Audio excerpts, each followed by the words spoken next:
Welcome back, everyone, to another episode of Double Dose of Raw Talk Podcast. I am your host, Miss D, and as you know, here on the show, we get pretty comfortable being uncomfortable.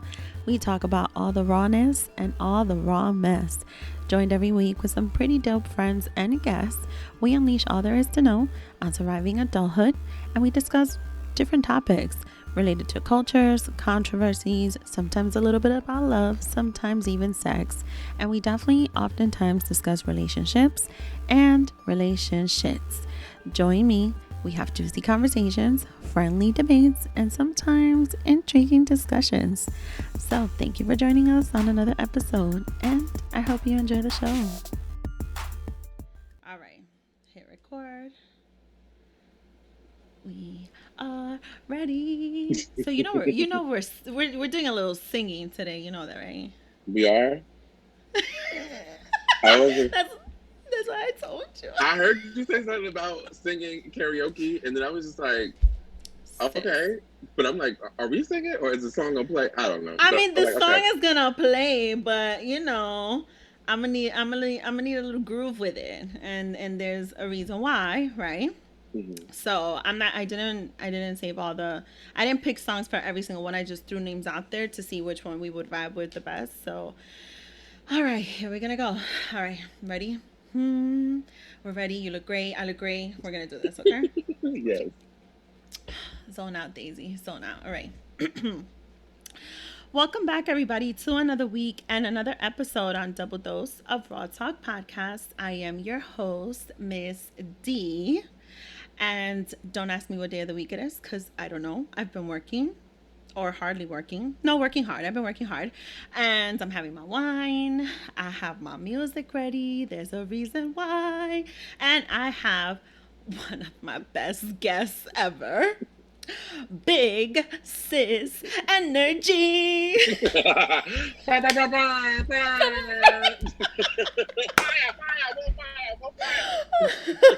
No, I'm already crying. Y'all, it's been a long day, and Sis looks so good for me. Sis, how are we today? How we doing? We are good. It's Monday, right? Okay, thank you. Or Yes. someday. I don't even know what day it is, but it's I don't someday know. of this week, and we're here, and I'm ready. Yes. Let me tell you something, sis, okay? This is how bad the situation is, all right? Before we dive right into the show, because this show is going to be impacting just like Sis and I are, right? I had a long weekend, okay? My host of Double Dose of Raw Talk ass went to the beach on Saturday, right? Yes, I did. And I thought I was some hot shit, and I was tanning, and I got really dark, okay? Because I fell asleep. Good. All right. So, yeah, I should never fall asleep on the beach while tanning, guys. But that's what I did. Then I had my cousin's bridal shower yesterday, which I am the maid of honor. Turns out, New Jersey, where you from, ma'am, okay, they decided to postpone the bridal shower due to weather advisory. And so my ass got drunk. And yeah, it was bad on a Sunday evening. It was so bad. What? Nothing happened. Exactly, nothing happened. 4 hours later, my ass got drunk, came home, okay. I threw myself on the bed, which I already told you, because we were supposed to record yesterday. So Sunday, you're right, today is Monday. So Sunday, we're supposed to record. So then today, right, I wake up.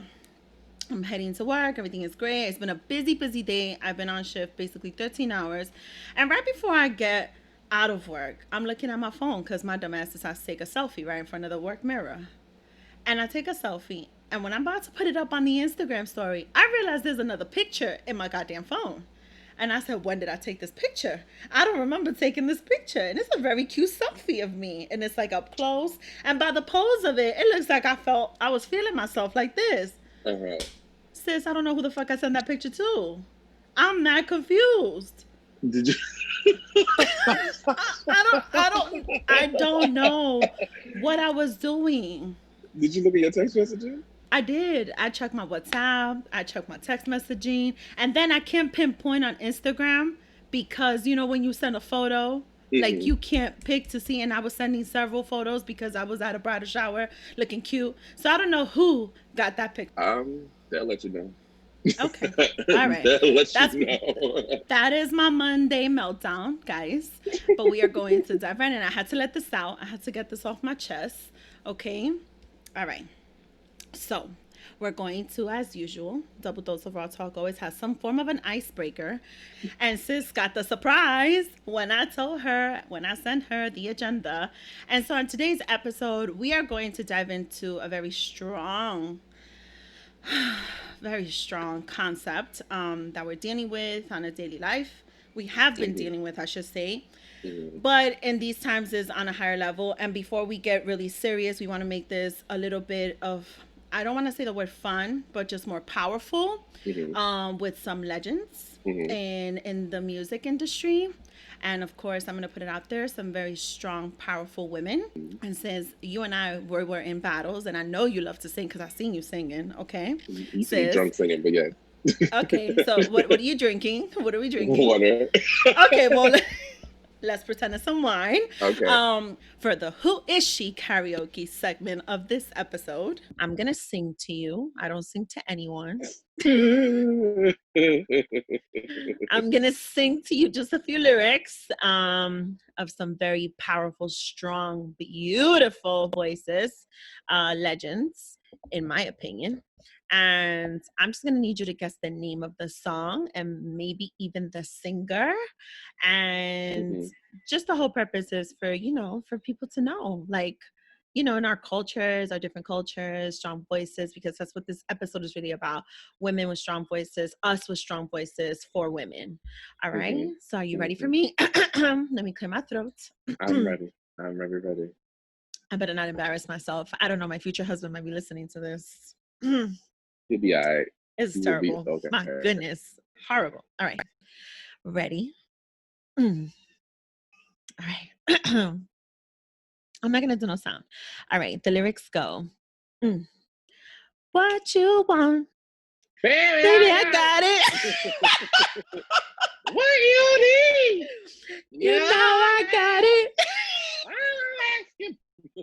It's for a little respect, just a little bit. Hey, baby. Suck it to me. Suck it to me. Yeah, suck it to me. That is always make me think of Fresh Prince. Yes. R-E-S-P-C-T. So I have a funny story with that one. Actually, when you think of the R-E-S-P-C-T, Take Care TCB. It's funny because I used to post for maybe 2 whole years. I used to hashtag TCB, TCB, TCB, TCB. And a lot of people would fucking ask me, what does TCB stand for? I'm like, what? It stands for TCB. Take care of business. Oh. As in the song, she says, take care TCB. When I was younger, and I used to, I didn't know. I knew it was TCB after a while, but when I was younger, I used to thought she said take care of TC and E, like somebody's name. Oh. TC. Oh, got it. And I was like, well, who is this girl that she wanted to take care of? And then, yeah, but I never knew the acronym for TCB. That's smart. Okay. For me, TCB has always been take care of business, and I heard it from that song. So I hashtag it like that. I'm a I really thought she was saying somebody's name. I mean that makes sense though. All right, that was fun. I love when people guess my singing. I hope I don't sound terrible, guys. All right, the next one. Hold on. All right, ready? I'm coming out. The world to know. Got to let it show. Bum, bum, bum. There's a new thing on the shelf, and I gotta live. Yes. Don't give. All in the word. I just know that part. That is so good. Yes. Who is that? Ross. Diana motherfucking Ross. Diana motherfucking Ross. All right. So I won't say, I can never say when and where it is exactly that I met her. But I did meet her, and she is by far one of the most humble, most beautiful legends I've ever had the pleasure of meeting.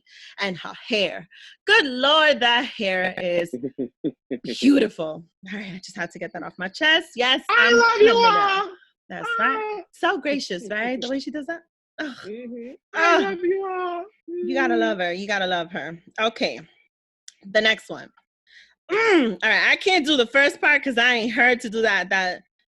All right. But it goes, ooh. Let me take a sip. Hold on. That's how it goes. I'm challenging myself here, guys. All right. The next one. Remember, I said this is of our cultures. Okay. All right. Ready? Hey, hey, hey, yeah. Hey, hey, hey, hey. Bitty bam bam. Bitty bitty bam bam. Bitty bitty bitty bam bam. Bitty bitty bitty bam bam. Cada vez, ey. Cada vez que lo veo pasar. I could say that part. I could hit that pitch.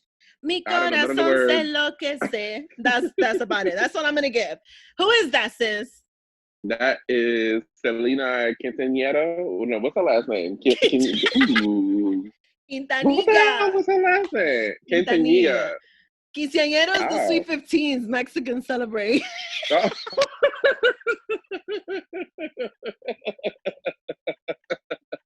I was close. It was close. It was close. It was close enough. She is Selena Quintanilla, Mexican American singer, also legendary. The real one, not J-Lo. Yeah. Oh, okay. I definitely did not include J-Lo in this. Sorry, guys. I mean, she got a nice ass, but that's as far as I go. All right. All right, ready? Mm-hmm. I also can't hit this high pitch, but the first line itself is gonna give it. Okay, let's see. I can cast a spell. Oh, with secrets you can tell. Make a special brew the fire side of you. Anytime you feel danger, that is Shaka Khan or Whitney Houston. Not Shaka. All right, Shaka Khan. Shaka Khan. Whitney Houston made I'm Every Woman. Yes. Every woman. It's all in me. Anything you want done, baby. I just love at the end a Whitney version when she be like, Shaka Khan, my girl. That is my favorite part of that whole fucking song. And so many people do not know that she said it at the end. And I'm like, how could you not know? She was like, Shaka Khan, my girl. She did. Yes. She did. I'm like, Whitney was high as hell singing that damn song. She was definitely high. She was definitely. I mean, listen, we still putting respect on these women's names because they legends forever and always. But they was high as hell. Was high as hell singing that song too. In their defense, she was just screaming randomly. In their defense, though, sis, some of the most dopest people I know and the most effective work I've ever seen has been under the influence. I just want to put that shit out there. Okay, so I mean, that performance was great. That's my story. I'm sticking to it. Yes, I'm Every Woman, Shaka Khan. It's all in me. Yes. Okay. Here goes the last one. Ready? Okay. I mean, let me take another sip because this is legend, and I better not fuck this shit up. All right. Y'all can't sing for shit. All right. La rumba me está llamando. Bongo, dile que ya voy. I'm getting to the lyrics. Hold on. Oh, okay. Que se espere un momentico. Mientras cuanto un guanguanco. Ready? I'm gonna fast forward. Mama, mama, mama, mama. I see you, sis.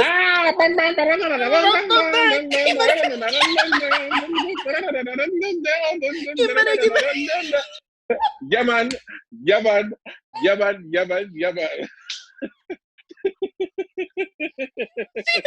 The DLG remix.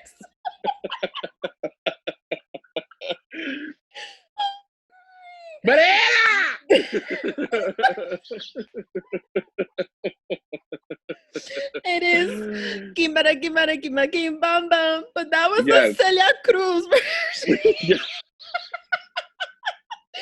All right, so for those who don't know, I was singing the lyrics to the original from Celia Cruz. But it automatically emerges to me in one song in my head. So right, with the remix. Okay, with the remix. There is a legit remix, okay? I'm actually going to include it.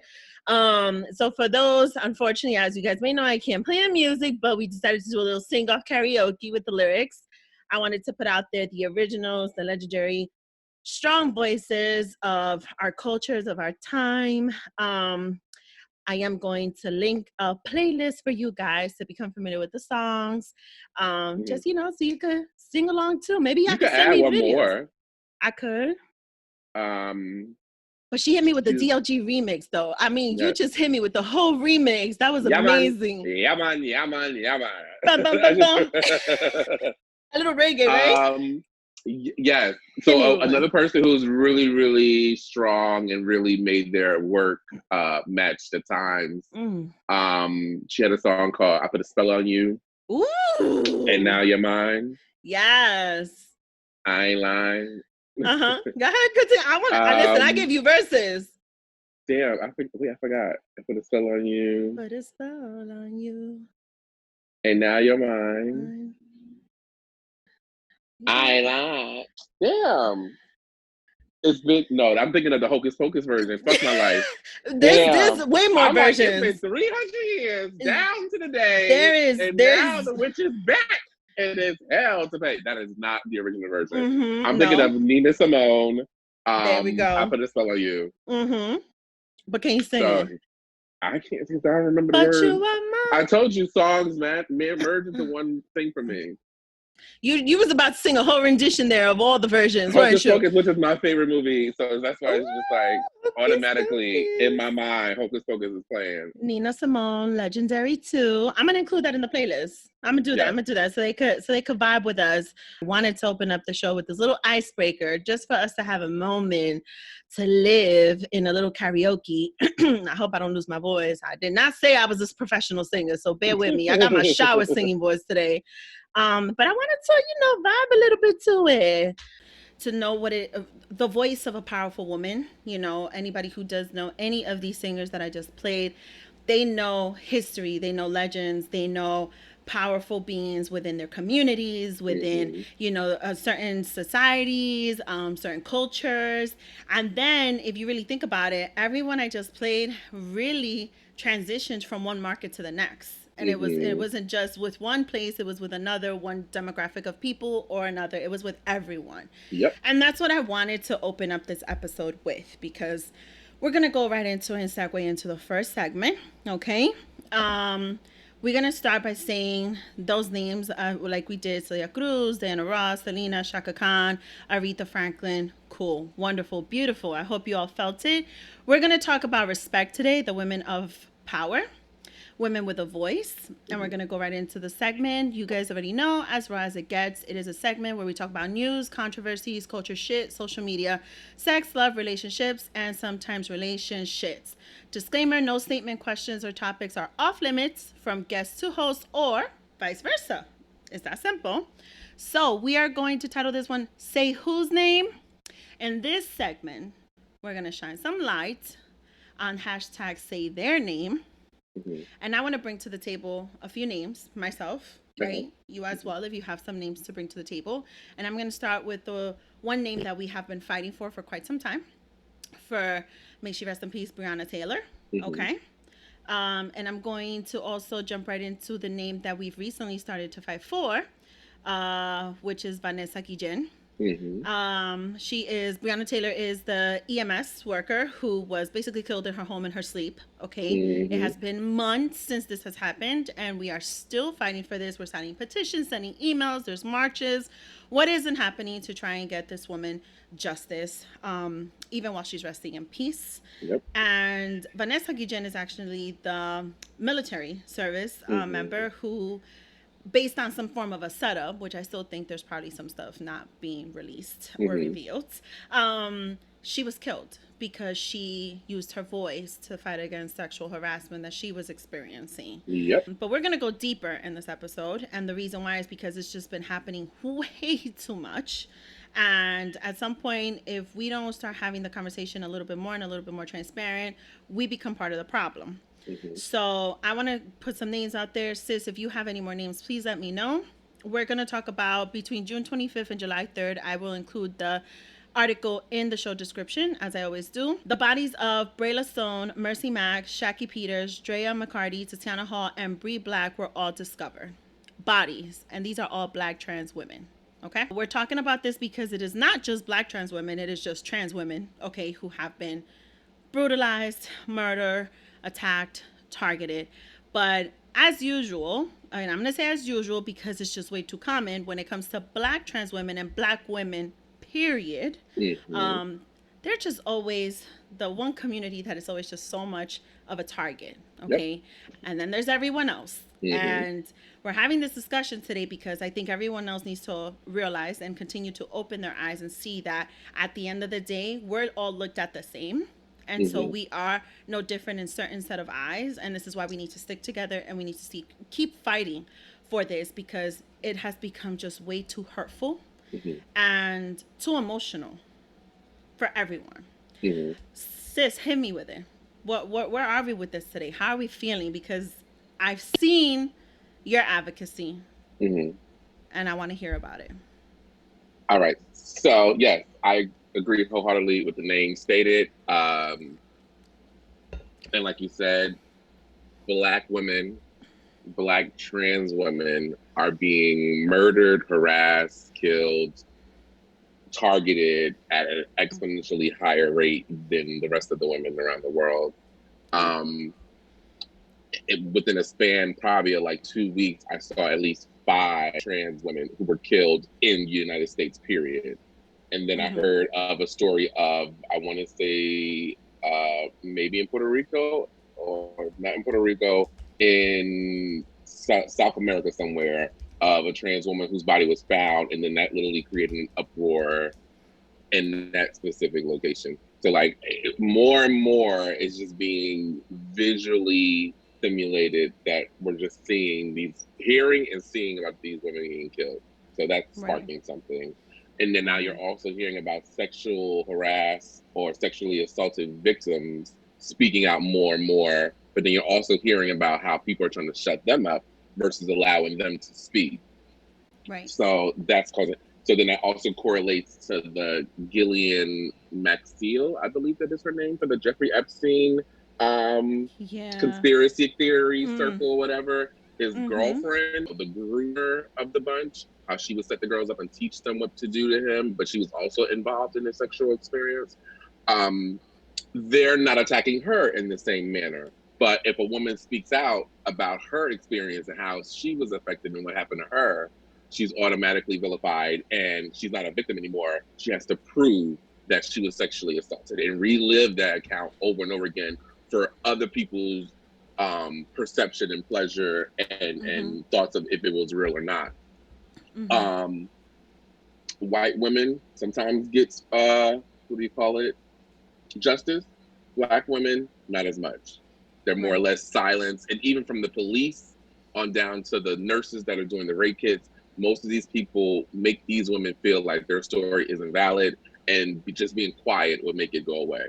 So that causes more friction and more problems. If anyone has a chance, look on Netflix. It's a limited series they had called Trial by Media, and they have an episode specifically about a girl that got raped in a bar by 4 men, while 2 men clapped on and like rooted for them to keep raping her. So literally in that, you understand the experience of what a woman has to go through in terms of being raped, and then have to publicly provide the experience to everyone to also allow someone to judge if it's actually happened or not, if she wanted it or what she had on justified it. Like none of that makes sense. But anyway, because I wrote a whole tangent about misogyny and how men take advantage of women.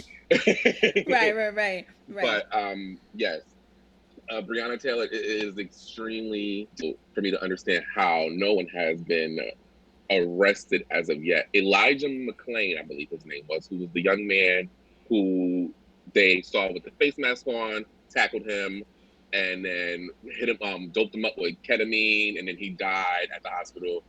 Literally, the cops that were involved in that were fired. Mm-hmm. So it Mm-hmm. goes to show you, great that we got justice on that, but still, Breonna Taylor, who died before him, still Mm-hmm. nothing has happened as of yet. Mm-hmm. And now they're just trying to push it off as a haphazard of their job. It just happened. They were just shooting, and they just shot her, but none of it makes sense of the steps that led to the fact of, you shot her in her apartment in her bed. You then told her Mm-hmm. mother she was at the hospital, but her body was still in the bed. You had no paramedic trying to revive her. Right. And then you let her body sit in that bed well over 4 or 5 hours, if I'm not mistaken, when you could Yes. at least got her to the hospital to at least see specifically if there was any way that she could be resuscitated. All the Right. actions that you took did not make sense. And I'm Mm-hmm. guessing that's why they wish they actually had probably killed her boyfriend as well, so that there would be Mm-hmm. no witnesses available to say anything about it. Because if the Correct. boyfriend was silent, it would just be, oh, well, we came in with a warrant, he shot us, so we shot them, and then that was it. Right. Right. But he's still alive, so he was able to give his account of what happened. So now they're going to have a real problem once he's fully speaking, and lawsuits and everything kick in. But then that also comes into the equation of, does money really affect justice? So, like, Mm. if you run a civil suit, is it the same as running a criminal suit? So it's like, what form of justice? I understand if, like, you don't get them criminally, but you get them civilly, and the money is supposed to be like, well, this is how I'm going to get my justice since I couldn't get it the other way with that person in jail. Does Right. it really? Is it the same sort of relief and release of pain? It's not, because no matter what, that person is still no longer here, and the family still has to grieve, and money probably what can help them grieve better. I'm not sure. I'm still understanding Mm-hmm. that. Um, but more and more, it's just like, it's so many different ways that just Right. the world is just a piece of shit. It is. No, it It is. really There's is really a piece of that's shit. that's really what it boils down to. Because it just shouldn't be this way. And I want to make it very clear, we're definitely highlighting the violence that's just happening to black women, the violence that's happening to women, period, right? Mm-hmm. And then there's the violence towards black trans women and trans women. And the reason why is because at the end of the day, we're seeing a pattern. We're Mm-hmm. seeing, I don't want to call it a trend because trend is always like this fun thing, right? Association. It's a pattern. It's a vicious pattern cycle. It's something that we have yet to break away from. I still don't know how this is even possible. Mm-hmm. Knowing where, how far we've come in fighting for women's rights and in fighting for LGBTQAI plus. Am I right? Did I Mm-hmm. did I hit it right? Okay, I think Don't so. don't I don't, girl. Well, I know about listen, a few letters. I don't know if there's more. So I good be job, because I feel like you I'm got more usually than I on would top have. of this. I'm It's usually on top of this. BTQ. LGBTQIA plus.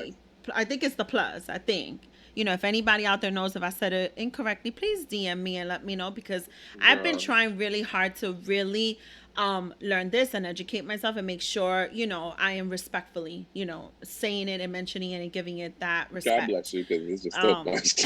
it is So a many lot. No, words. it is, and that's my thing because that is so much and because the fight has come so far.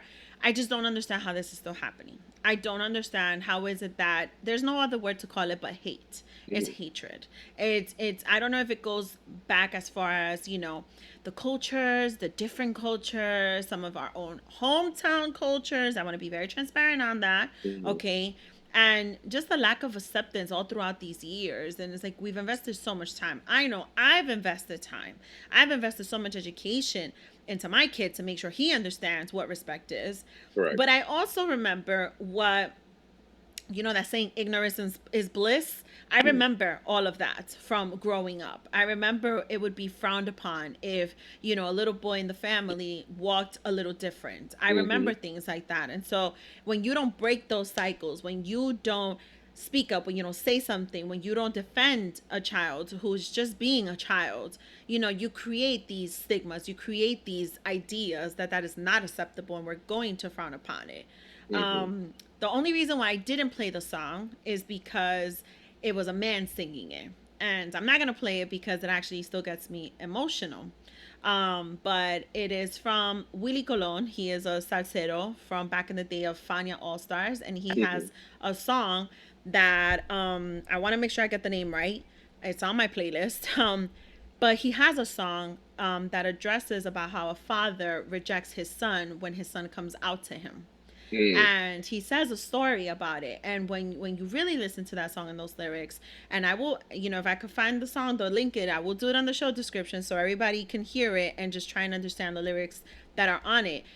It really demonstrates the type of I guess you could say maybe the lack of respect, the lack of understanding, the lack of education that back in the day a lot of us refused to have. And I'm gonna say us because at least I could speak for my culture. At least I could speak for certain people within my Hispanic community specifically that just didn't necessarily understand. Let me see if I could find the name of this song because I at least want to be able to say it so that my listeners could, when they have time, they could definitely check it out. So the song title and name is actually called El Gran Barón, and it is again by the singer Willie Colon. I'm gonna try and link it to the show description so everybody could just have a listen. If I could find the translated lyrics, I will absolutely post the link for that. But again, I think a lot of what is in the voice of having music in existence, I think a lot of what is in certain cultures, and we could take it all the way back, we can really see and shine light on what certain problems we had within certain cultures and why it is that maybe this is still the problem we are facing today in more ways than one. I also wanted to highlight a little bit more on the history of just where the movements have been in the past and where we are today with these movements. But all right. So is the Willie Colon song? Well, it's not, obviously it's not based on a real story. Based on his story for him. Well, I don't even know if it's really his story. It could be just probably somebody in his family, maybe. It could be somebody in his family. But when you think of the culture, when I talk about the culture, when you think about New York City salsa, right? When you think of, predominantly Puerto Ricans and Dominican communities, and especially in the salsero world, right? Where you have a lot of dancers, where you have a lot of, certain people coming out to enjoy themselves just through music. A lot of different groups were spotted and they were acknowledged, and you can see them and you can identify it. In fact, even in that song, what it highlights too is one of the main, it wasn't a pandemic, it was considered an epidemic if I'm correct, or later it did become considered a pandemic because technically it is a virus that hit worldwide, HIV and AIDS. Yes. It also kind of highlights about this son of this guy who came out to his father having a disease, and no one understood the disease. And so what I love so much about that song is that I can literally play the song and then I can have a whole bunch of history to talk about. And I can say, like, when was that song made? Why was it so relevant? When did it start? It makes it easier, like, even for me to be able to explain that or to have that conversation. Like, I remember in parties every year, every birthday, every Christmas, every Thanksgiving, we would be in grandma's house. You know how many times that song played? We would dance to it. And no one ever sat there to explain to us what really that song was about. And here we are just singing to these lyrics. It was in Spanish. Everybody understood. You would think they would be able to sit there and really bring to the light to us what that song was about. And it wasn't until I was much older that I understood it. And I was like, damn, this shit has been going on this long? This shit has, like, I can remember being a little tiny kid and watching my parents dance to the song. You get what I'm saying? I understand 100% what you're saying because it used to be a reggae song that I would dance to that literally talked about setting me on fire. It was, we don't dance at the Chichiman Club. We get the fire, then we burn it. If I'm not mistaken, that's something like that, basically. But it was like my crew, my dogs. Oh my God, I know that song. If you listen to what they're saying, he said, I didn't know either. Because, of course, and my ass used to be in parties, straight parties, dancing around a whole fucking circle, not knowing what the fuck is going on. And The then whole literally time. as I got older, somebody explained to me like they're talking about setting gay people on fire. Wow. See, I had no idea. Yes.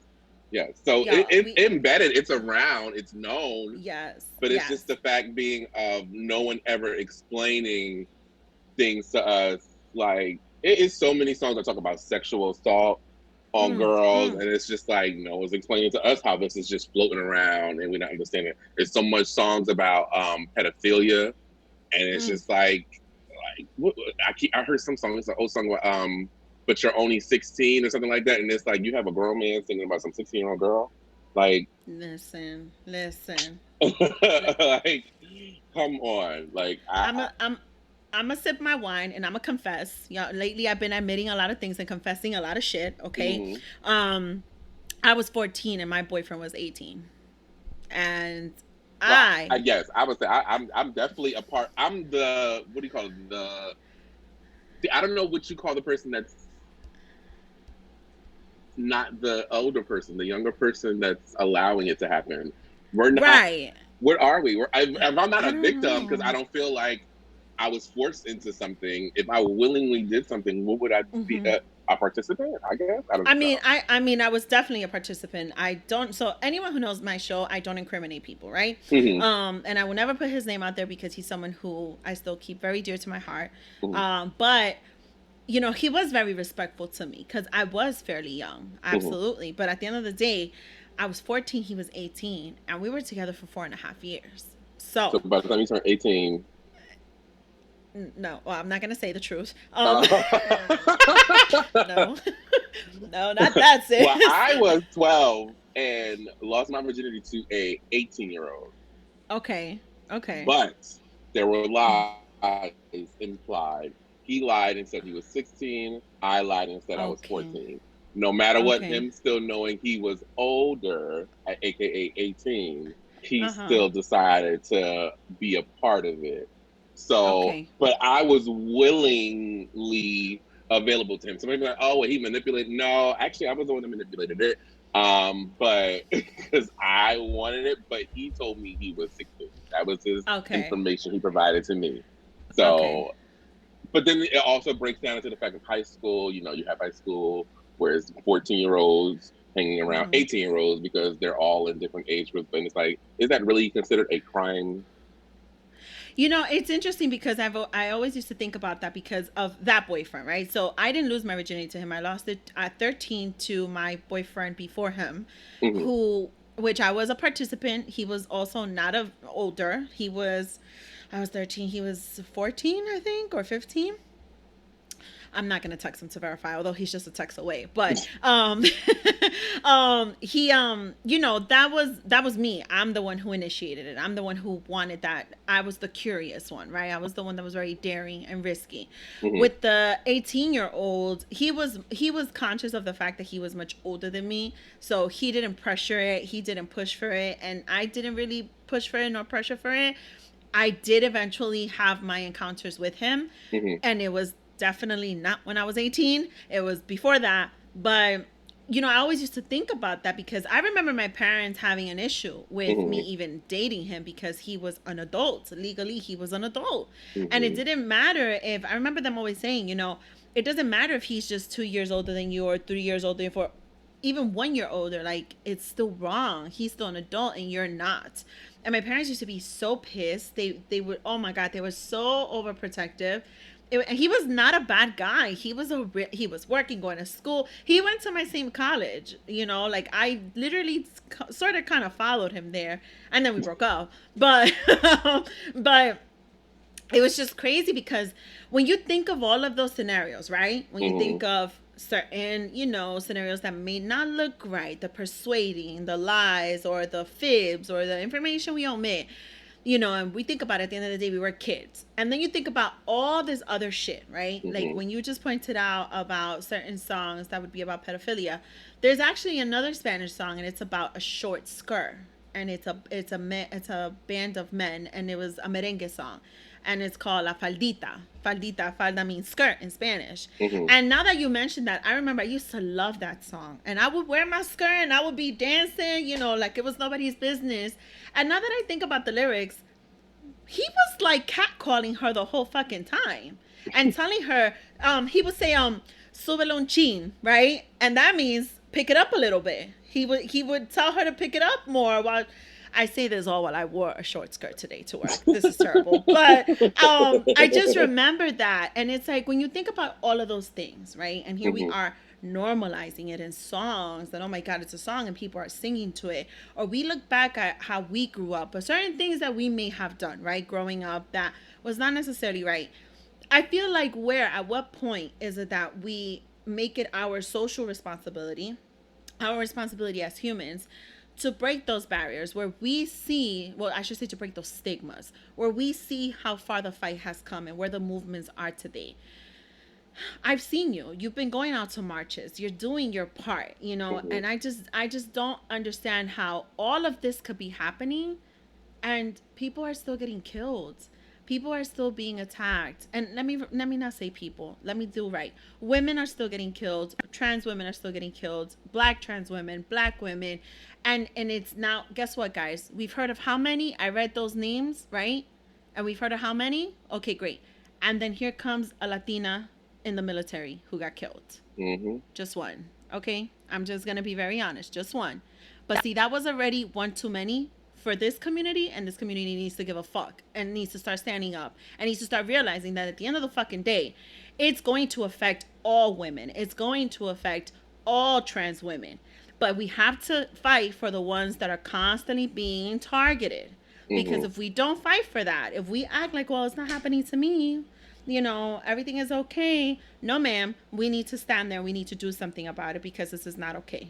It's and the Army military is impervious, not impervious, that's not the word I'm looking, impenetrable for any fault, for anything doing to someone being sexually assaulted or raped while they are on duty. Because guess what? They handle it on their terms and on their own way, which the public is never knowledgeable about it. Right. So if anything happens to you and you are an officer, literally they dictate what's going to happen and go forward. And most of the time, it's never anyone is actually reprimanded or charged or anything. It's usually the person that was assaulted gets transferred to a different place to avoid them being whistleblowers and speaking out on it more. But it's not just women as well getting assaulted there, even though they are the higher percentage. But even men are getting sexually assaulted while they are of service. So I still haven't understood that at all, how no one is holding them accountable, especially when it's usually the higher officers who are the ones doing these things.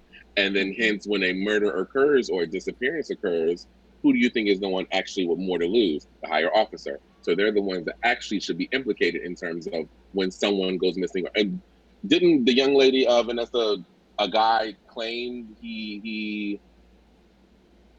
did it and then killed himself the next day or something like that? Yes. And I'm glad you brought this up because I'm going to be very transparent. I did not keep the article. Okay. I can't even attest to it being a legitimate article, but it was something within my own community. And the commentary was, oh, well, it's the minorities killing minorities because he was a black man who allegedly confessed and killed her. Me personally, I don't know if that's the truth. Exactly. I don't know if I believe that. I feel that the issue is bigger. I feel that there's other in the higher authority positions, right? Higher ranks, I think you would call it, who may have really committed her crime, if not both crimes, to be honest. I think it's both of them. And I don't know if I trust that. Listen, at that point, I'm not in that gentleman's, and I'm going to respectfully call him a gentleman because I have yet to see a proof that he is the one who did all of this. I understand she may have said his name as, allegedly, may have said his name as the one who was harassing her, but something just doesn't sit well with me with this entire story. Something doesn't seem right to me, that right in the middle of everything we are in, the one Latina who goes and speaks up for against sexual harassment that is happening to her, You mean to tell me it was just with one person, one of her authoritative figures in this ranking, in this military, in her platoon, or however which way you call it, right? Because I'm not, Yeah, I don't know either. military savvy, okay? My brother would kill me if I didn't say this correctly because he was in the service. But I just don't understand how is it that it just so happens to be he confesses, he admits it, or they catch him, and that's when he blows himself up. I don't get it. And you mean to tell me it was only one, and allegedly with the help of his girlfriend? That's what the allegation is. That with the help of his girlfriend, he murdered Vanessa Guillen, and then they buried her body somewhere. It was like it was a whole setup, and this was covered up. You mean to tell me this was covered up? Exactly, because why was she never reported as missing? Right. You claimed, after everyone realized she was gone, that you wanted to say, oh, well, we still didn't declare her AWOL, but you didn't even notify the family that she was not around. Exactly. See why I mean? I feel like there's more of a cover up going on. This is exactly why I mean. There's more of a cover up, and this is why my entire point to this is at the end of the day, we're all looked at the same. At the end of the day, not you nor I is going to get more of a right in certain systems, systemic issues, okay, systemic disparities. We're not going to get the rights that we deserve. We're not going to be looked at as in, oh, you are a legitimate victim. You are. No, I have been in a situation where I have been sexually harassed, okay, and I was afraid for dear life to speak up. I was also in a situation where I was sexually assaulted, and I was afraid for dear life to speak up and say something about it. Okay, and this is actually my first time really blatantly putting it out there, because it's not something that I've ever felt truly, fully comfortable to share an entire story. But when you think about it, is I remember when even remotely discussing with one or two people about it. I remember one of the first questions that came up to me, especially when I was assaulted, I was asked, well, what were you wearing? That was the first question I was asked. What were you wearing at that time? At that time, and by time, I don't mean how many years ago. I mean at the time of the day. So in a way, it was like kind of like, okay, well, Daisy, hold yourself accountable for a second. What did you do wrong? And it's like, it's that mentality. It's that inappropriate mentality, because at the end of the day, whether I could have been sexually assaulted wearing pants, wearing sweatpants, looking in my, how we sometimes say my little bata, coming out of bed, or a full blown like covered up winter coat. It doesn't matter. Either way, I just should not have happened to me. You get what I'm saying? I understand 100% what you're saying. Yes. And so for me, it's like, it's because of shit like this that we are where we are today. Where Breonna Taylor gets no justice, and it's okay for her to just get killed in her home while sleeping. Where Vanessa Guillen speaks up, and then she's like just murdered, and nobody does anything about it. Where we just mentioned, I believe I just mentioned 6 Black trans women. And you're right. I think it was in Puerto Rico, but I think there was also a case in Colombia. Maybe that was Medellin? Probably. Medellin. Yes, okay. I think so. And I'm actually happy Sis brought this up. I went to the sex workers shop in March, right before the pandemic happened. Okay, they were open, and I was able to attend. And one of the most impacting exhibitions that they had was actually this video footage. It was like a documentary, and it was in Colombia about trans women. And it was them talking about their experience and how they're brutalized and sexually harassed and just harassed and constantly being attacked physically. They're constantly being attacked physically. There are men going to look for them for services. And then sometimes they don't even pay them. They beat them. Okay. And listen, at the end of the day, sex work is sex work. No one is here to judge, because none of y'all know the struggles that Colombia goes through. I'm Ecuadorian. None of y'all know the struggles that are going on in Ecuador and in other countries and in other islands where sometimes sex work is the best work that there is. Okay. Yep. And it doesn't give anybody the right to hurt anyone. And just because they are trans women doesn't automatically mean that they're up for grabs and up to be treated like shit, or they're automatically in sex work. You know what I'm saying? And it was very impacting seeing at the sex worker shop. I hope that once the outside really opens, they could come back, because it was so beautiful. I really wish they would have stayed open so everybody could go experience that moment, because it was amazing, everything that they put out there. And it was very geared towards the education of LGBTQAI plus. It was very geared towards, the sex workers and just what their rights are and how long they've been fighting for this. Mm-hmm. And for me, it's just like when we think of the movements of back in the day, right? Mm-hmm. Stonewall, for example, Mm-hmm. right? And to see an actual worker shop, to see an actual exhibition, to really see all of this out there and say, no, this can be art. This is beautiful. Mm-hmm. Okay. Like, how can we still find ourselves attacking these people? How can we still find ourselves looking at them as not worth the respect or not worth the value, and to give them their place in society and in life, right? Mm-hmm. And again, it's about the overall picture.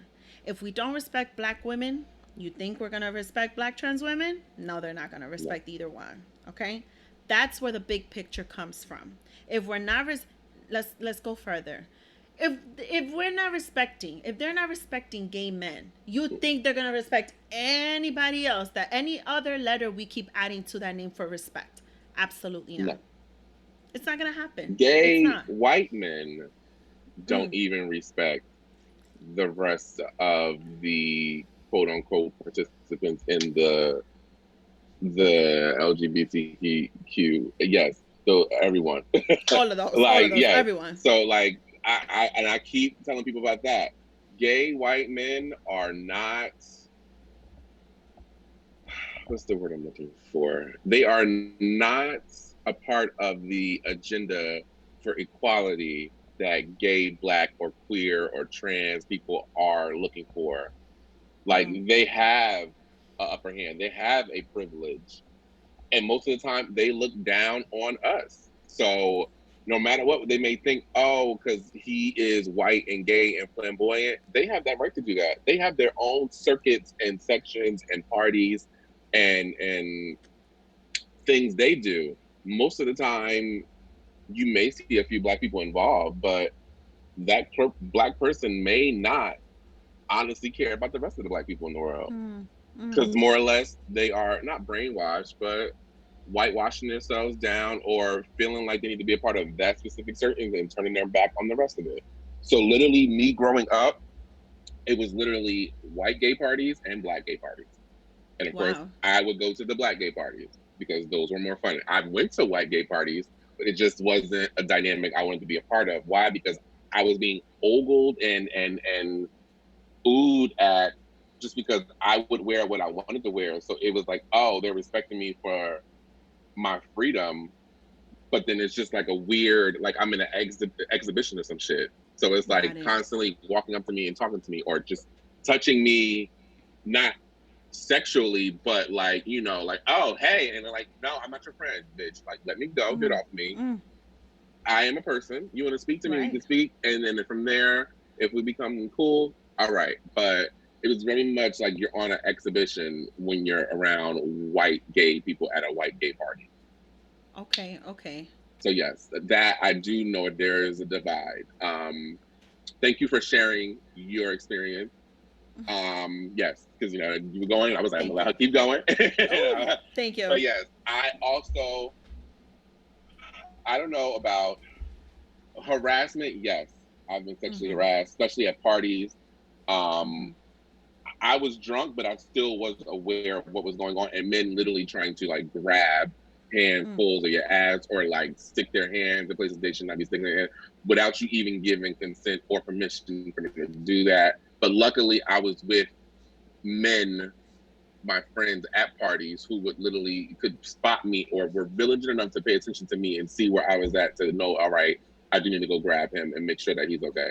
So that would be okay, but it wasn't like I wasn't preyed upon or predators sat around watching. And then that shit with the friend asking you, like, well, what did you have on? Mm. Mm-hmm. Mm-hmm. That is a bull. I hope that person's tongue burns, because that's a bullshit response to ask someone who is confiding in you, especially knowing that children are preyed upon. So Mm-hmm. you think a child Mm-hmm. walking around in a Paw Patrol fucking t-shirt and some Oshkosh B'gosh jumpsuit is asking for it? Mm-mm. Mm-mm. Not at all.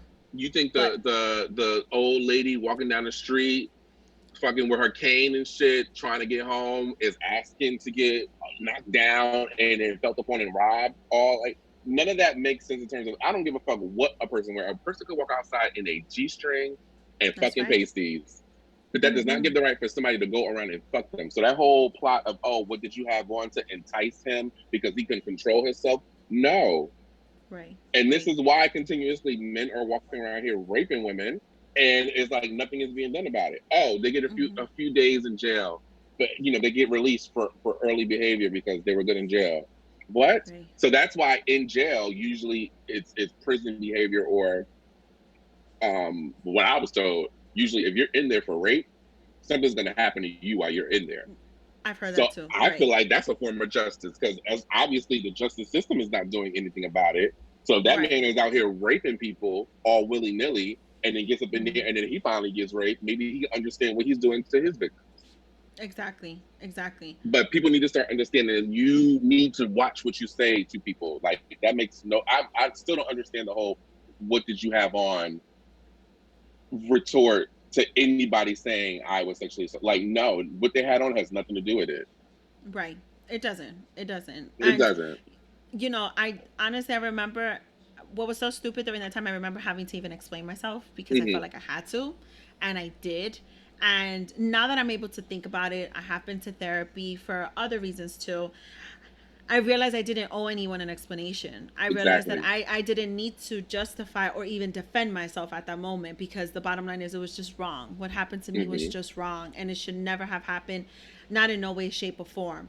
And because I know what that feels like, and I didn't feel I was being preyed upon, but it happened. Something Mm-hmm. happened to me, right? Because I know what that feels like, I know how important it is that all of these different scenarios, what it boils down to is about violence, whether it's sexual or just physical. And when it comes to what, and I'm gonna put it in quotations, a woman is, because today we have many who will just identify as women. And Mm-hmm. that's it. That's the bottom line. And when it comes to that, when it comes to that community, myself included, because if you're going to tell me you're a woman, well, then we in this together. And that's it. Mm-hmm. We have to protect that. We're not protecting that. We are not understanding how important it is to protect the women within our communities and whoever defines as a woman and identifies as a woman. We have to understand the importance of it. Why do I say that? Because let's face it, have any man being attacked in general, okay? Because we've seen it when it's a black man, right? We've Mm-hmm. seen it, okay? You see a lot of women out there. You see a lot of women with a voice. You see, when it comes to a black man, the black women are out there doing what they have to do, Yep. okay? Mm-hmm. So when it comes to women in general and men in general, a lot of the time women are up in front and they're defending the men of their community. A lot Yep. of the time women are there doing what they need to do for the people who they are together with, who they identify with, who they define with.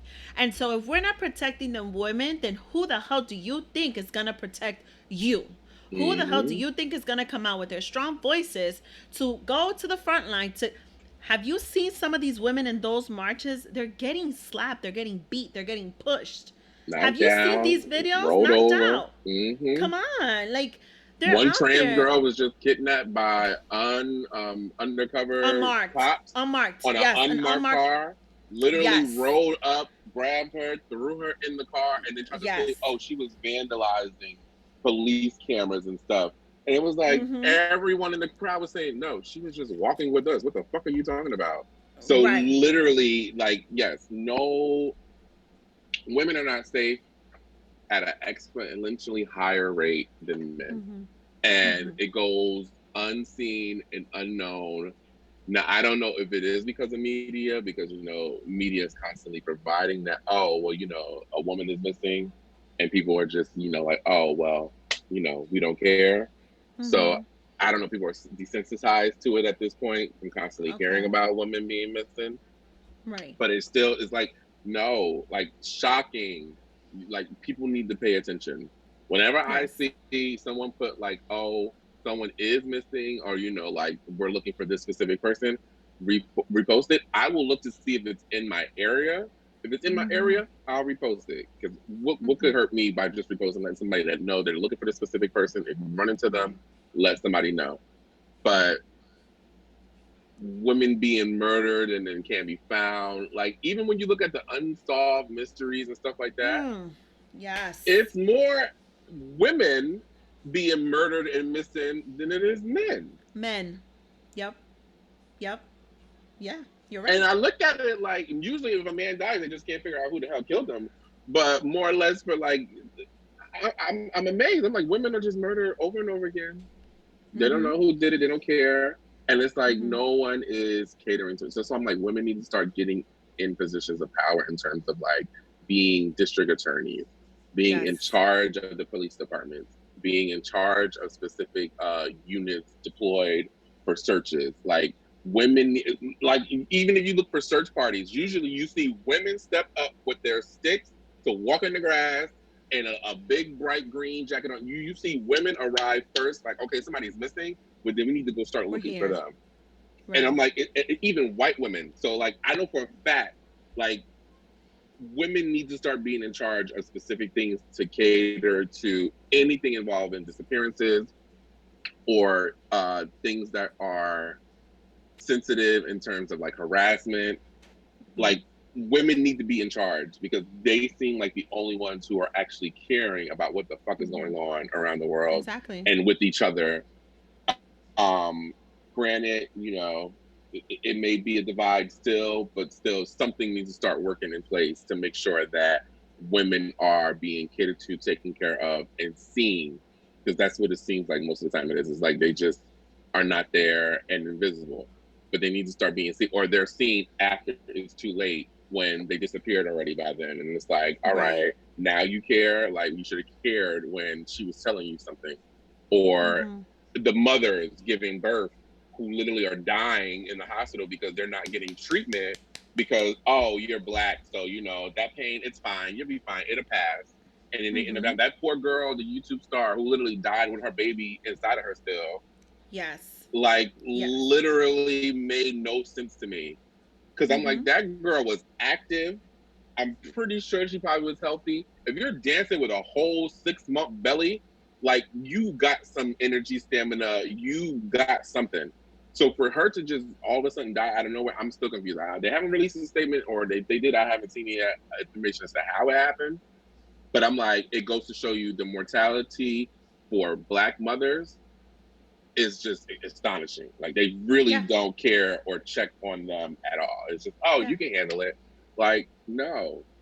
Yeah. The disparity is real. The health disparities is very real. And, I have my own experience and my own expertise, if you would have it, having been in healthcare industry. And, you learn, you educate yourself, right? Mm. And if it wasn't for that, though, I don't know if I would necessarily know about these health disparities, to be honest.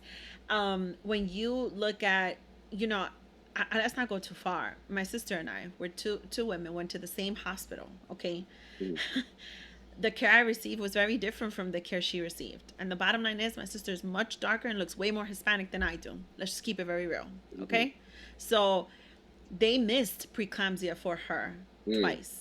You know what I mean? And I'm not violating her right now because my sister has shared this story. It's something that is very scary for her, and till this day alarming and traumatizing, that nobody was paying attention to what she was saying. They weren't listening. They weren't giving her that moment to speak up for herself, to advocate for herself, because she knew she was not okay.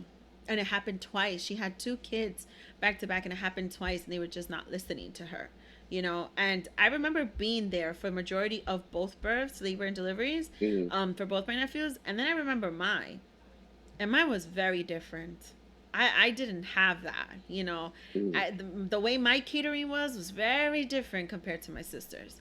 So I say that to say that even in a scenario like that, it's my responsibility to know what the fuck is the problem. Yep. It's my responsibility to be cautious of that, to be conscious of that too. And be aware that when I see a Black woman or a brown woman, when I see my own minority, right, and other minorities coming in under those same conditions, you know what? You share the information. Are you okay? How are you feeling? How's your breathing? Are you paying attention to it? Talk to us. Let us know. You have to have those conversations, because at the end of the day, it goes back to the same shit. You're still grouped up as the same group of people because you're different than the what the everyone else normal is. Mm-hmm. That's the bottom line. And to the point of health disparities, the fact is, yes, this is correct. Black women going into labor have a much higher rate of mortality. Mm-hmm. Absolutely. It is very true and it's very sad. That dancer you're speaking of, the public figure, she was 24, I believe. I believe she was 24. I Mm-hmm. believe she was that young. If I'm wrong, I'm wrong, but I believe she was that young. And she looked extremely healthy. I do Mm-hmm. not know what the hell happened that she ended up dying. She ended up dying, and it's very sad and heartbreaking. And again, it goes back to the respect and the protection. Again, it goes back to women in general. And then let's look at all the umbrellas under women. Okay, let's look at all of them. Let's pay attention to what it is. One of the things Sis mentioned before I segue into the next segment, when it comes to gay men, right? We begin the story there. And when it comes to white gay men, I am fortunate enough to be very transparent with you to know a couple of, not couple, maybe a few, several white gay men who are very conscious about their white privilege. Mm-hmm. And they know what's up and they Mm-hmm. understand where their fight needs to be. They understand it Good for them. because I have to give that recognition to them Mm-hmm. because that's exactly why I use this platform to really put it out there to my own people. And so Mm-hmm. when I know that there are human beings out there that are not blind to the shit show Mm-hmm. and they go and they march and they stand up and they advocate like all of us do, I have to give recognition to that because to Sis's point, there are too many others who don't fucking see it. And Yep. there are too many others who are just about their own group. Mm-hmm. And it that's part of the problem. That's exactly part of the fucking problem. Bottom line. And that's Um why it makes us crazy to say, like, we feel like we're repeating ourselves over and over again and over saying again. stuff. And it's like, we know this. How can no one know this? But literally, it's because it's in our bubble of a Mm-hmm. world versus Mm-hmm. the span of people who literally just don't care or don't decide to inform themselves or look around or pay attention or look at TV or look at their phone. It's literally like they're just in their own world and they're just blind to it. So it's like Right. they really don't care. So that's Yeah. why, yes, it drives us crazy repeating it over and over Yes. again. But it's literally people walking around here who are oblivious to so many different things.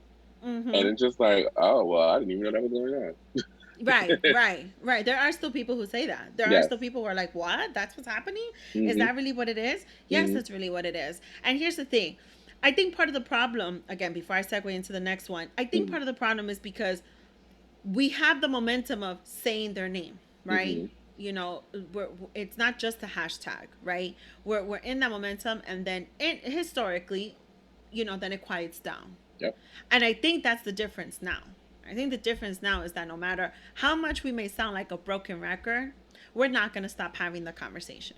We need to keep having it until justice is served one way or another. Until Mm-hmm. people get it together and this time choose to understand. Okay? Mm-hmm. I'm not going to say that we're going to force them to understand, but we're going to hope that they're going to choose to understand Mm-hmm.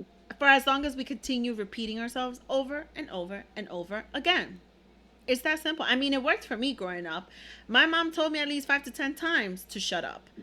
Rest assured, at some point, I was going to get slapped. But I learned to Mm-hmm. shut up so I don't get slapped, right? So if you keep repeating the same thing eventually, it is my hope that they're going to choose to understand it because at that point it's like, well, then maybe let me give this a shot. Let me see what this thing is about. Let me try and understand it, right? Yep. I mean, at some point, if you get tired of hearing us talk about it, then so fucking be it.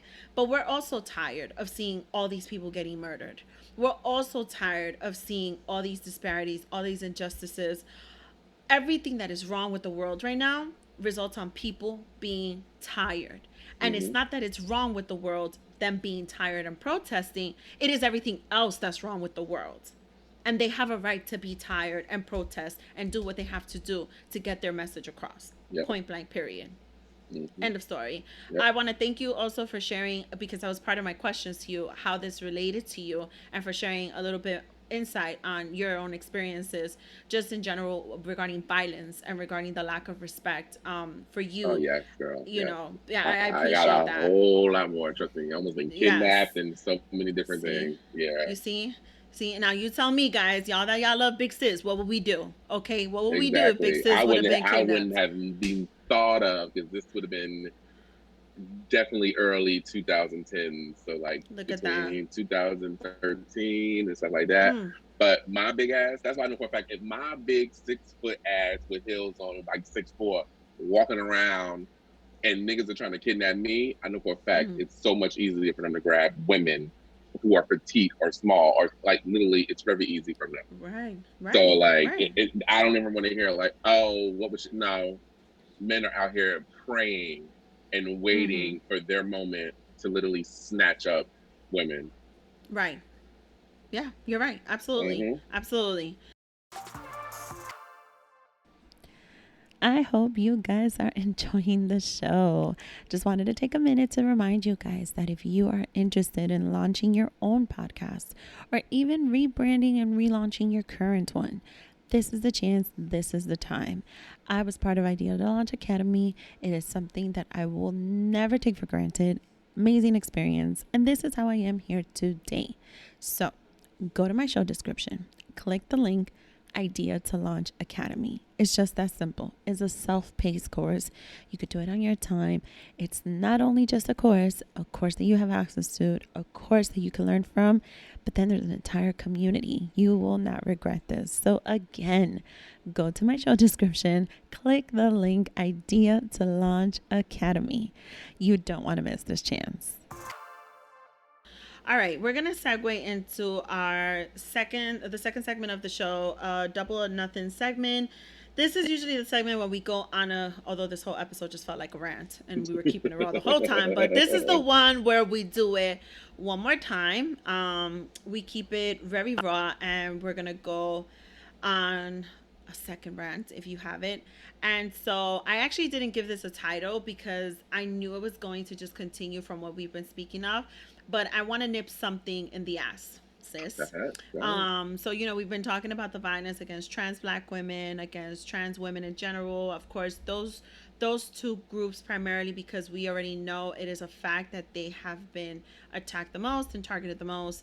We highlighted Vanessa Guillen, Latina, brown woman also being attacked. Here is my thought. I want to nip it in the ass for my Latinx community. I feel like I've seen a little bit too much, the shock. Oh my God. A Latina was targeted. She was sexually harassed and now she was killed. And I want to get to the root of that because I did see a lot about it, right? About the harassment piece. I honestly, I know it's been happening. I know it's part of the problem. I know it's in their own little bubble, right? On any military base that if, it's not uncommon to hear that this happens to women there. And it's not uncommon to know that there's, they handle it their own way. What was shocking to me is that there were actually people who were shocked within the Latinx community. And the reason why it was shocking to me is because I don't know if some of these people in this community are living in their own little bubble and they just don't think this shit is going to touch us ever, right? Because I mean, how long am I going to say this without turning blue in the face? At the end of the day, we're a minority and we're all looked at the same. We're targeted, okay? We're not worthy of certain rights and certain respect and certain justices, okay? At the end of the day, I want to nip that in the ass. Tell me your thoughts on that. I don't know if you've seen that. I don't know if you've seen the shock. I don't know if you've seen certain reactions that were maybe out of pocket when it came to Vanessa Guillen. I've seen reaction in terms of they will be shocked, but they would cause them to become in an uproar and actually start standing up. So I've seen that outcome of it. But then it also brings me into, that's why I had to start thinking like, all right, when I lived in the Ironbound section of North, there is predominantly Brazilian and Portuguese. A lot of those people do not speak English. So my baffling moment was, how do you live here and do not speak English? Someone could gyp you out of money. Someone could mislead you into certain things because it's a language barrier. And it's like, if you've been here for so long, you should at least know some things in English. That way you could communicate with people, especially if you're owning a business. But those people decide not to because guess what? A person that speaks English or a person that's coming in there that's probably my view is not what they really want coming in there. they want people that speak Portuguese only. So of course, to them, they stop themselves from going outside of their normalcy and their bubble. So Right. they're cut off to anything that's happening outside of there. So when something enters inside and then happens and explodes, then they all of a sudden look outward to try to figure out what the hell is going on, and they become aware. So with that, I feel like that's what I saw. It was like Yeah. literally they all were not paying attention, and then it happened to that young girl. They saw the picture of her posted up everywhere, and they're like, well, what the hell happened to her? They find out what happened to her, and then now they're all in an uproar. Just like with the young man who was killed by the cops, the security guard who literally was at his job on his post. And California. And then they got a phone call, supposedly, and Yes. he was there as a security guard, and then they killed him because he was there working, surveying the premises. And it was just like even that, once his picture got up, then you saw the highways flooded with people all rising and all protesting for him. So I was like, it's more or less people just not paying attention to the outside world, or just feeling like, okay, well, I'm not a part of that, so I can't go and preach with that. But then once it comes into their own backyard, or they feel like, oh my God, that looks like somebody in my family, or that looks like me, then they feel like, okay, let me get involved and let me start doing it. So yes, it literally, that's how it has to happen. It has to trickle out into everybody, because we could preach till we blue in the face, like you said, about everyday things that we know about. But if that person is not ignited, or something is touching them to the point where they have to pay attention, then they won't care. They'll probably just be like, oh my God, I feel bad, and then keep going about their day. Right. And so that's the part where I have a problem with shit. I'm going to be honest with you. That's the part where I have a problem with shit, because knowing that we live, at least in the city, right? The melting pot of this country, right? The city of New York, where there's so many of us, so many different cultures. How the fuck is this not everybody's problem? How the fuck is it not everybody's purpose to catch your fucking attention? Okay, I don't understand that. That's the part I just do not understand. I'm not saying I'm going to sit back and not protest when it comes to Vanessa Guillen. I've signed my petitions. I've sent the emails that I've needed to send. Okay, and with the gentleman, I can't pinpoint his name, but I do remember when it first happened, and I know there was a petition that went out for him too, and I remember signing it as well. Okay, he was from California, and yes, you said the story exactly how it happened. My problem is that is exactly when I saw the greater uproar to people of the Latin community, the Latinos and Latinas that I happen to have some form of friendship with, quote unquote, on Facebook, on social media. That is when I saw more of the uproar. And that is why I have a problem with the situation, because there should have just been an uproar from the very beginning. Yeah. From the point that shit happened to Breonna Taylor, from the point that shit happened to George Floyd, which, let me just be very transparent, today, Monday, it is late night, and Sis and I are still recording. Sis, did you see, because somebody forwarded to me, did you see the body cam video footage of George Floyd's arrest? It is 20 minutes long. I think it was just released today. I did not care. I've just not watched certain things. Okay, it's just like I will really go crazy. I would go crazy at this point. I know, and here's the thing: I have yet to watch it. I have not decided if I will or if I won't. But when I click the link to see it, the fact that it is 20 minutes long, that's a fucking problem. That's a fucking problem. That there was 20 minutes of a window to try and do things differently, and it wasn't done differently. Okay, it is a problem to me when I see, again, like I said, the uproar within my own people, my own community, when it came to, oh, if it hits home, if it hits my backyard. Well, guess the fuck what? I'm in New York City, so all of it hits my backyard. All of it, whether the victim is Hispanic or not, whether the victim is Latino or not. And my point to this rant, my point to the double or nothing, is to send out a very strong messaging to why it needs to be all of our problems, regardless of what color the person is and even what gender. But here's the proof of why we do need to protect the women, and especially Black women. Did you hear? I'm not sure if you've become familiar with the story. I'm going to get you her name right now. Her name is, I believe it is Jennifer, a woman from Long Island. I don't know if you saw the story. Oh, with the racist neighbors who were throwing shit. Yes. They had guns. They walked past her house, threatening her. And then she had Yes. a long sign in her glass doorway letting them know what was going on. Called the cops. Nothing could be done until Nothing. after she was touched or harmed in a Right. form or fashion. Right. So they provided. I saw it on Twitter actually before I saw it on Instagram. Mm-hmm. They were out there posting it, and then literally, like it was needed to be done, men Mm-hmm. showed up for her and were literally doing vigilant watches, sitting in their cars, Yes. sleeping overnight, sitting on her porch, sitting there, and to the point where her neighbors weren't even coming home for weeks Right. at a time. Right. But yes, I said, and it sickens me more because she had a baby and she was a nurse, so she's an essential worker, busting her ass to keep these motherfuckers alive for COVID. Mm-hmm.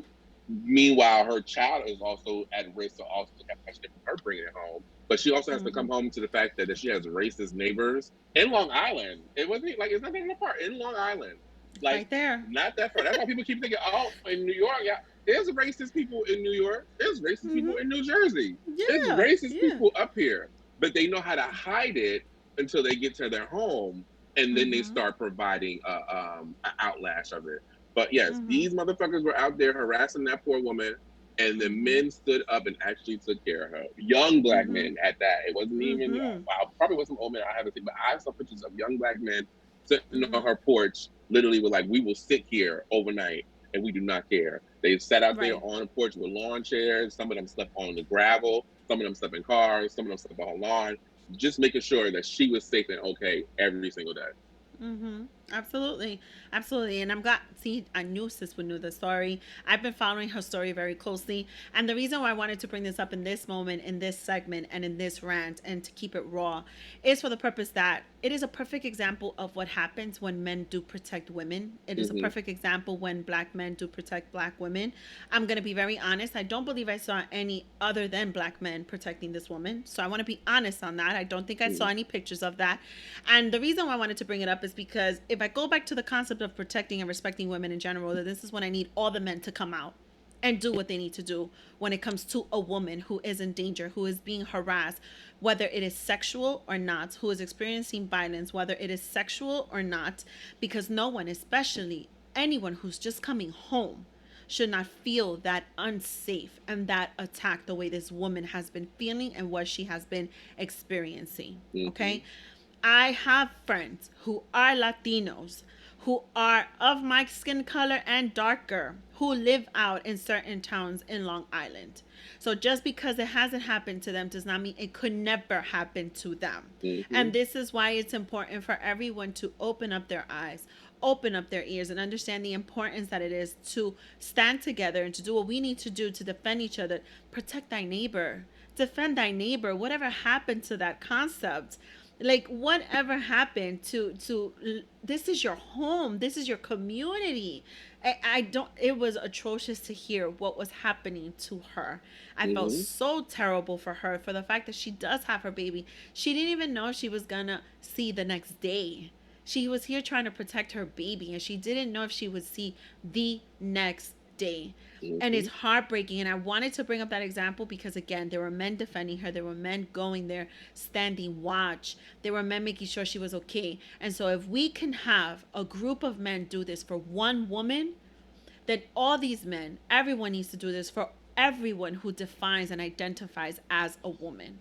Everybody needs to do this because our women, and I'm going to say our women because, I mean, again, I can't say this enough. At the end of the day, we're all grouped together the same. Trust Mm-hmm. me, that's what's always going to end up happening. Our women are under attack, and Mm-hmm. it starts within our own community. Our own men need to be aware of this, and our own men need to stand up for us and defend us. And I'm not saying go around hurting people or killing people. I'm just saying stand in front of us. Stop attacking black women. Stop attacking black trans women and trans women, period. Sis, you brought up a enormous point. This is happening even in our countries. Some of us have families still in our countries, in our motherlands, and it's happening there. If we cannot go back there to protect what's going on there, then we need to make sure it stops happening here. We Mm-hmm. need to make sure and educate because it just should not be happening at all, period. And I wanted to dive into that. I wanted to have that moment to speak on it and to shine light because I still do feel that people within my own community need a little bit more of enlightenment on what Mm-hmm. the reality is and what's going on. And I appreciate that you've even had this conversation with me, because I don't think a lot of people still feel comfortable to do so, to be honest. Nobody feels comfortable with anything. Everybody's scared to speak. Everybody's scared to speak. And I'm like, you won't learn anything until you voice what you don't understand, and then someone can provide to you more or less their point on it. Does not mean their point is the end all be all, because it is different people with different aspects. So it all depends on who you're listening to, what aspect they're coming from, where their perception is coming from, to provide you with a knowledge of what you should know. But you should never stop learning. Like that's why I don't understand. I don't understand people going through this world without learning something every day. Right. Like every Right. day should be an opportunity for you to learn something new, grasp onto something that you're not aware of. Um, Even if it's through your Instagram, if it's through Twitter, if it's through Exactly. television, if it's through a book, learn something in conversation. Like to this day, me and my best friend literally, I was with her for like 4 days straight. And every day we were talking and we said things and it was like, oh, I thought I told you about this and literally didn't. And we learned something new. Or it was like, I read this and then so we combined things together to understand. Like you should always learn every day. I don't care if it's one little nugget of information. Why are you wasting your day then? What's the point of Right. going through this world living if you're not going to be able to pay attention and learn something? Right. Right. I appreciate that. That's a very strong messaging, actually. You're right. You're Thank you. right. If you haven't learned one new thing in the day, that's amazing. I think I'm going to use that. I think I'm going to challenge all my listeners to make sure that they at least learn one new thing Mm-hmm. every single day. One new thing. There is that phrase, right? You learn something new every day, right? There is Yes, that phrase. yes, Literally. yes. When you're Literally. paying attention, because some people just like they're not paying attention. They're not learning nothing new every day. They just in their own little bubble with the same routine and the same little locomotion bullshit, but they're not learning nothing. And it's like, it's so many things. But like you said, yes, protect women. Even you, I could separate it, and it could be so lovely as, all right, if you're a gay person, protect the trans woman. You feel like Very that's your good. kindred sister, she's in your community, then protect her then. Protect them. Because you think of them as motherly or your sis or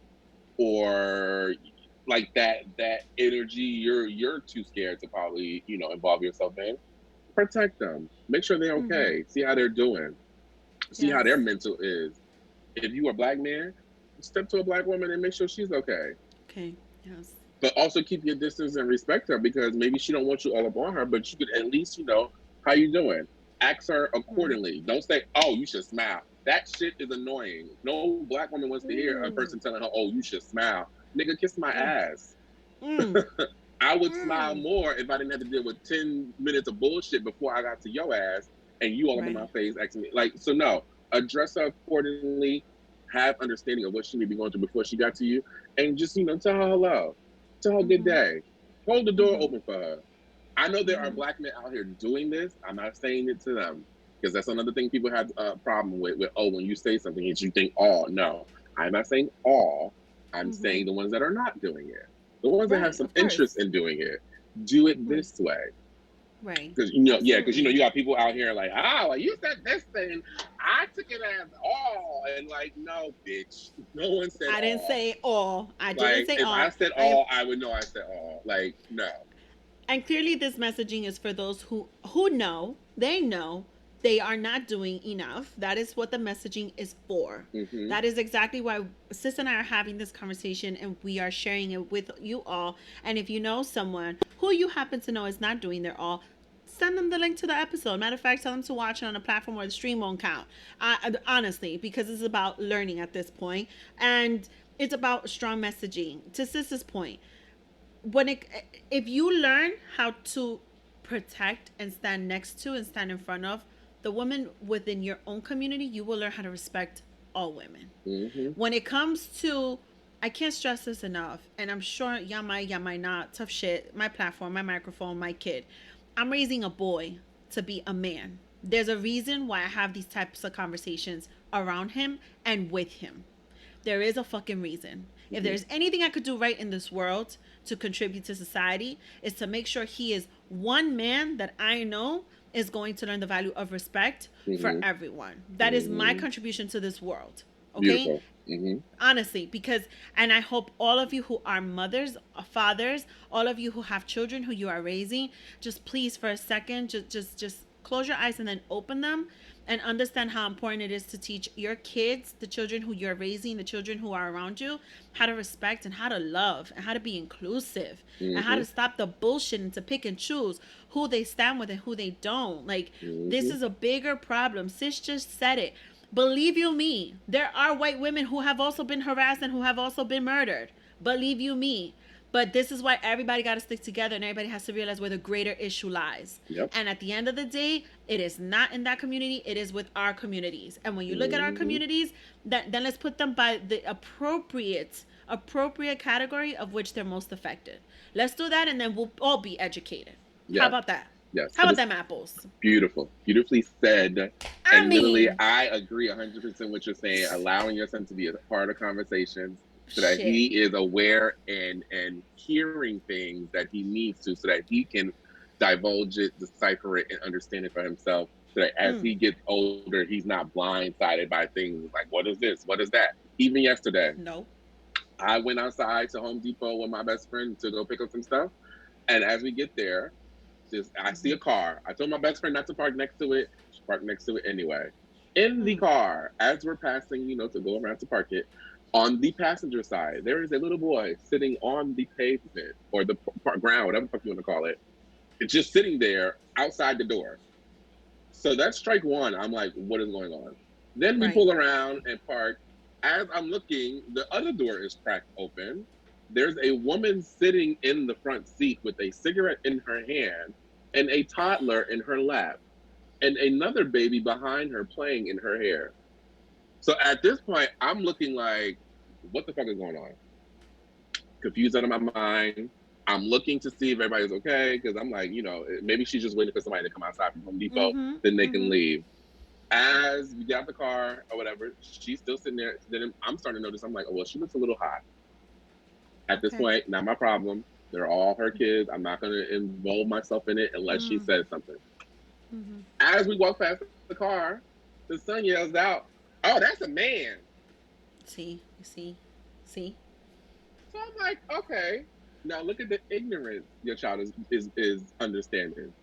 Right. He could yell out to me, "Oh, that's a man," which I know Mm, I'm a man, young man. Like, but mm-hmm. you're sitting on the ground where a whole oil spill has occurred, and your mother has no regard for the fact that her baby is sitting on the ground when you could easily get hit by a car moving out of a park spot, Right. or someone could come along, snatch you up, and leave. Mm-hmm. So I'm like, I don't understand how people can't divulge or understand that they're teaching their children certain things and their kids are moving on in the world with that versus respectability and what their kids should be learning. Because that little boy should not feel comfortable enough to yell out, "Oh, that's a man."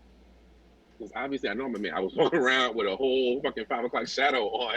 Like I know, Right. young man. So that's why I Right. looked at him and started laughing. And then it made no sense because I was like, look how that correlates. You can tell what she's raising him to understand Exactly. versus the fact that Exactly. she's sitting in that car high as hell with her eyes rolling back with a cigarette in her hand, with a Mm-hmm. toddler in her lap and a baby playing in her Jerry curl.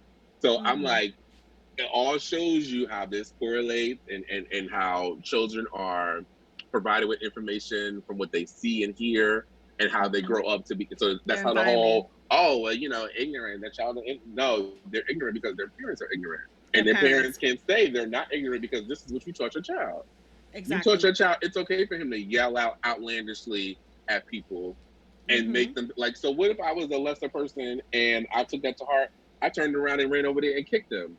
Then it would Exactly. be, oh, there's something wrong with me. Why would I abuse that child? But it's like, no, he was disrespecting me. And it's like, it could be how it wants.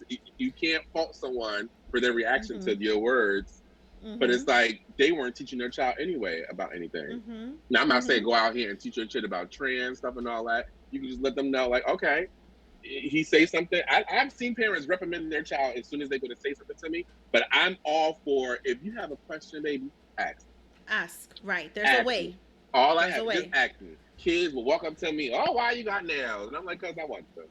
Oh, but you're a Right. boy. I know. But you got nails. I know. I know. So why you got them? Because I paid for them and I wanted them. Ah! Like, to this day, I'm like, I have to grow up with cousins who are birthing children who have to grow up and understand me. So it's like, Yeah. I'm aware how to explain myself to kids because it's like, Yeah. what else could I do? I'm not going to let them I walk know. around in the world and not understand me or people like me or even someone on a broader spectrum from me. So it's like all I can do is do my part, provide them with information, That's right. and let Yeah. them understand what they're seeing, so that they don't have to be affected in a negative way towards it. Because then when the parent slaps them and tells them shut up, don't say nothing, that lets them think, well, damn, I got to think about this internally. So now they have a thing about it and they feel sort of way about when they see it, so they don't know how to express themselves. Right. Right. Right. So Right. then they internalize it, and then there's something else completely that comes festering out of that. So it's like, allow them to ask questions. If you feel like Mm-hmm. they're getting rude, then you say, hey, don't say that. And then it all depends on the person that they're speaking to be the one to address it or not. I'm all That's right. for 100% transparency with children, because it's like, why would I lie to them? People lying Mm-hmm. to them is what makes kids grow up and become crazy. They get in the world and they be like, well, I was not told this was going to happen. Well, yeah, It's yeah, exactly what's going. Yep, yeah. yep. And anybody who knows me, I don't lie for shit to my kid. I just listen. It's I don't have the book. I don't have the manual. There is no book. There is no manual how the fuck to do this shit right. You Mm-hmm. just gotta go with it. You just gotta flow with it. But I love the example that you bring up because the fact is that that was a moment you were able to see an entire picture Mm-hmm. of that entire environment and why it is one thing explained the other, one Mm-hmm. thing explained what that child was literally sitting in and why he said what he said. Mm-hmm. And that is why I think, again, I go back to the social responsibility we have with our kids today.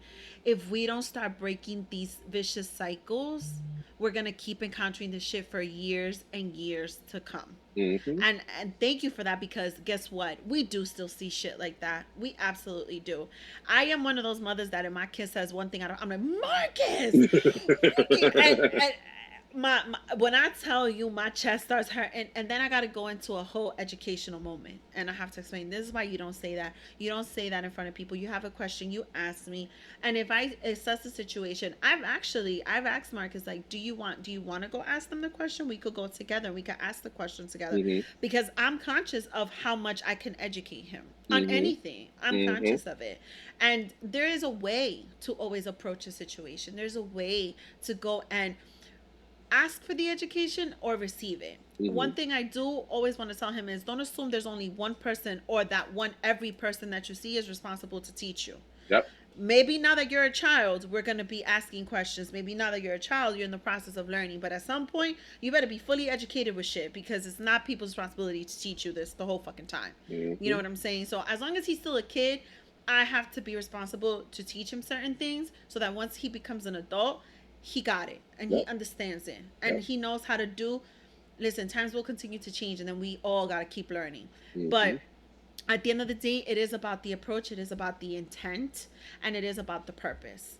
And that was the entire moment for this goddamn rant that we needed to have, because it's just been overwhelming for me, you know. And it's been overwhelming for me because as someone who feels passionate about certain movements, Mm-hmm. for certain reasons, at the end of the day, it doesn't have to happen to me for me to have that sense of empathy for the people that are suffering from this. And it doesn't have to happen to me for me to say, okay, I have to do something about it. I have to support, and I have to do this because it's just not right. Mm-hmm. Period. It's wrong. Is there any one last thing you would like to tell the listeners? One last moment, one last hurrah. To tell them, my guilty pleasure for this week has been watching videos of gay men beating up straight men, just because it was it's befitting to this conversation. It was I just mean, it is. a funny a Twitter what you call that shit, a Twitter thread, and literally I watched different accounts of straight men get beat up for their homophobic rants and conversations and outlandish things they said by gay men and our trans sisters. Most of them were all black videos. I think I saw one Latinx videos with 2 trans sisters in a pizzeria, and they beat the shit out of these 2 men with heels. But so yeah, was one of them wearing a red dress? I believe so. Yes, I saw that one. Yes. So trust me, you might want to watch your mouth. Think true. twice. For some reason, straight men believe that gay men are subordinate and born weaker, but no, gay men are still born as men, right? And they will put that man's strength to work when need be. And trust me, if you had to walk around, especially if you were a person that was outlandishly feminine, if you had to walk around being harassed your whole life and being taunted, you had to learn how to fight at a young age. So you keep thinking, I'm walking around the way I am and it's going to be cute. No. So just so y'all aware, that's an awesome thing to look for on Twitter if you ever want a good laugh. Sit around with some popcorn and cheer for the girls, because it's not about pulling hair and scratching. They was throwing hands. They was throwing hands. Beating these men up. They was throwing hands. And listen, I don't think I've ever gotten into a fight in a dress. But I took some notes down. I'm not even gonna lie, with that one video. It was pretty impressive. And then, I got big ones, so I gotta keep these girls intact, if ever the situation comes up. And I think overall they did pretty good. So yeah, I'm gonna co-sign that, because you know what? It again, it goes back to it. It's happening, and they're tired. They're just tired. Yeah, and they're gonna defend themselves. Fed the hell up. Fed the hell up. So watch what you say, watch how you say it. And if you're gonna say something, try and make sure it's positive and be conscious of it. And enough is enough. Yeah. That's it. I mean, there's really nothing else I could say to that, but that enough is enough. And try to keep a smile on a woman, especially a black woman's face, versus turning it into a frown. So go forward with that little tidbit. Try to continue on with that smile. Don't try to make it upside down, because then you deserve whatever comes out after that. That's right. That's right. Y'all, I want to thank Big Sis Energy for joining me on this week's episode. You guys already know where to find her, but if you don't, I'm going to include her Instagram in my show description for you to go ahead, learn some more about Big Sis Energy. She is a whole vibe. I have yet to physically be in person to her. But one day I will, and it will be another vibe. Thank you so much for joining me on this week's episode, having this conversation with me. It's much needed, always necessary. And I always say this, but it's true. Y'all know she's gonna come back. It is what it is. It has been great. Double dose of raw talk. Another week, another episode, and I will talk to you next week. Bye. Peace out. Go Bo. That was so dope. Thank you for joining me on this week's episode on Double Dose of Raw Talk Podcast. Don't forget to subscribe, rate, and review. And when you leave the review, tell your friends, and then tell your friends to tell their friends. Nothing makes me happier than to read the reviews that you guys are leaving and the feedback I am receiving from my listeners. I have received suggestions on topics they would love for me to cover, and trust that I am reading those reviews and I am reading those suggestions and I am listening. So please feel free to contact me. Nothing would make me happier than to hear from you guys. Talk to you next week. Bye.